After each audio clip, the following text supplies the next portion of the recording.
धीरेंद्र शास्त्री का 13 मई को पटना में आगमन हो चुका है। लगातार इनके आने से पहले विरोध जारी था, तो उन लोगों के लिए क्या कुछ बोलेंगे? नहीं, विरोध जारी नहीं था। एक वो जो चंद छुटभैये अप्पू पप्पू सप्पू टाइप के नेता थे, वो लोग विरोध कर रहे थे, और जब आज मौका आया तो सब भाग खड़े हुए। धीरेंद्र शास्त्री 13 मई से 17 मई तक रहने वाले हैं बिहार में। क्या लग रहा है, इन दिनों के बीच में कहीं कुछ गड़बड़ होने की आशंका है या नहीं, जिस तरीके से लोग विरोध कर रहे हैं? देखो, गड़बड़ करने वाले लोग बिहार से बाहर भी निकलते हैं। यदि उन्होंने कोई गड़बड़ करने की कोशिश भी की तो फिर बिहार से निकलना भूल जाएंगे। यदि बिहार से अगर कोई गड़बड़ करके चाहे कि दिल्ली पहुंच जाए, चाहे कि वृंदावन पहुंच जाए, तो पहुंचना ही भूल जाए। अगर कोई गड़बड़ करने की मंशा भी हो तो फिर यह सोच लेना कि बिहार की बाउंड्री तुम पार नहीं कर पाओगे। जो लोग कहते थे कि उनको एयरपोर्ट पे आने नहीं देंगे, घेराव कर देंगे, तो अभी आज तो वो कोई नजर आया नहीं। जो लोग कह रहे थे घेराव करेंगे, वो आज घर से नहीं निकले, खुद ही घर में घिरे रहे, और उनको डर था कि कहीं जाए और जो पब्लिक है थप्पड़ थप्पड़ न पीट दे। हमेशा से देवासुर रहे हैं, देव और असुर हमेशा रहे हैं समाज में। जब यज्ञ कहीं होता है तो असुर यहाँ पहुंच आते हैं। तो ये सब जितने भी ये लोग हैं जो विरोध कर रहे थे, वो सब असुर हैं, हिंदू विरोधी हैं, धर्म विरोधी हैं। इनको बस उसी चश्मे से देखना चाहिए, ज्यादा इनको गंभीरता से लेने की जरूरत नहीं है। ये हिंदू सदी है, 2029 तक भारत हिंदू राष्ट्र बनने जा रहा है।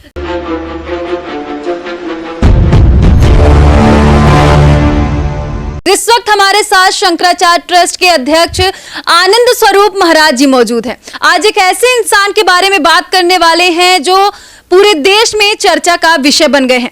जी हाँ महाराज जी, हम बात करने वाले हैं पंडित धीरेंद्र शास्त्री की। क्या बोलेंगे उनके बारे में? नहीं, धीरेंद्र शास्त्री बहुत अच्छा काम कर रहे हैं, और उनका जो हिंदू राष्ट्र मिशन है उसमें हम सब लोग उनके साथ कंधे से कंधा मिलाकर चलने वाले हैं, और मुझे लग रहा है कि हिंदू राष्ट्र महाअभियान को एक नायक मिल गया है। महाराज जी, पंडित धीरेंद्र शास्त्री का 13 मई को पटना में आगमन हो चुका है। लगातार इनके आने से पहले विरोध जारी था, तो उन लोगों के लिए क्या कुछ बोलेंगे? नहीं, विरोध जारी नहीं था। एक वो जो चंद छुटभैये अप्पू पप्पू सप्पू टाइप के नेता थे, वो लोग विरोध कर रहे थे, और जब आज मौका आया तो सब भाग खड़े हुए। न कहीं डीएसएस दिखा, न कहीं वो लप्पू पप्पू दिखा। तो ये सब छुटभैये नेता, इन सबों के बारे में चर्चा करना भी इतने बड़े चैनल पे ठीक नहीं है। मैं सिर्फ यही कहना चाहता हूं बिहार के हिंदुओं को, सब एकजुट हो जाओ, इन नेताओं के मुगालते में मत आओ। बिहार चाणक्य की धरती है, बिहार पाटलिपुत्र है, बिहार चंद्रगुप्त की धरती है, और उस धरती को फिर से हिंदू राज्य बनाना है। जिस प्रकार जब यवनों का आक्रमण हो रहा था तो बिहार से ही चल के चाणक्य ने यवनों में सिकंदर को परास्त किया था। आपने सिकंदर को परास्त किया है। जिस प्रकार जेपी मूवमेंट से परिवर्तन की लहर चली, उसी धरती से फिर से हिंदू राष्ट्र का बड़ा मुहिम चलेगा।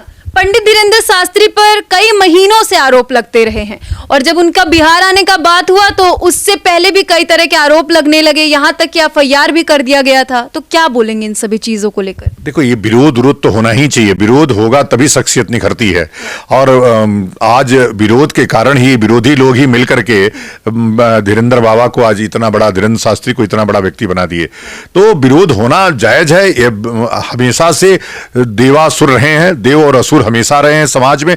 जब यज्ञ कहीं होता है तो असुर यहाँ पहुंच आते हैं। तो ये सब जितने भी ये लोग हैं जो विरोध कर रहे थे, वो सब असुर हैं, हिंदू विरोधी हैं, धर्म विरोधी हैं। इनको बस उसी चश्मे से देखना चाहिए, ज्यादा इनको गंभीरता से लेने की जरूरत नहीं है। ये हिंदू सदी है, 2029 तक भारत हिंदू राष्ट्र बनने जा रहा है। जो लोग कहते थे कि उनको एयरपोर्ट पे आने नहीं देंगे, घेराव कर देंगे, तो अभी आज तो वो कोई नजर आया नहीं। जो लोग कह रहे थे घेराव करेंगे, वो आज घर से नहीं निकले, खुद ही घर में घिरे रहे, और उनको डर था कि कहीं जाए और जो पब्लिक है थप्पड़ थप्पड़ न पीट दे। चूंकि बिहार है, कब क्या हो जाए कोई ठिकाना नहीं है, इसलिए वो लोग निकल करके नहीं आए, और बागेश्वर धाम के बाबा जाकर के दहाड़ते रहे।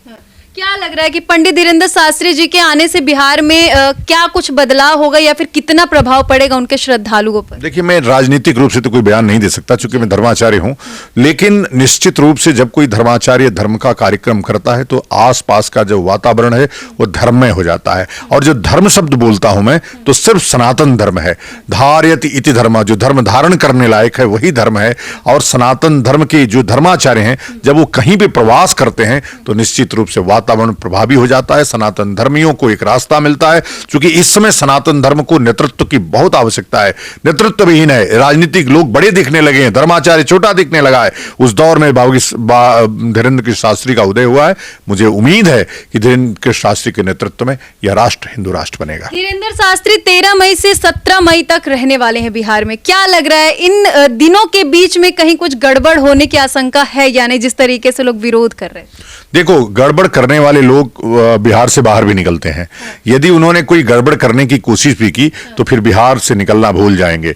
यदि बिहार से अगर कोई गड़बड़ करके चाहे कि दिल्ली पहुंच जाए, चाहे कि वृंदावन पहुंच जाए, तो पहुंचना ही भूल जाए। अगर कोई गड़बड़ करने की मंशा भी हो तो फिर यह सोच लेना कि बिहार की बाउंड्री तुम पार नहीं कर पाओगे।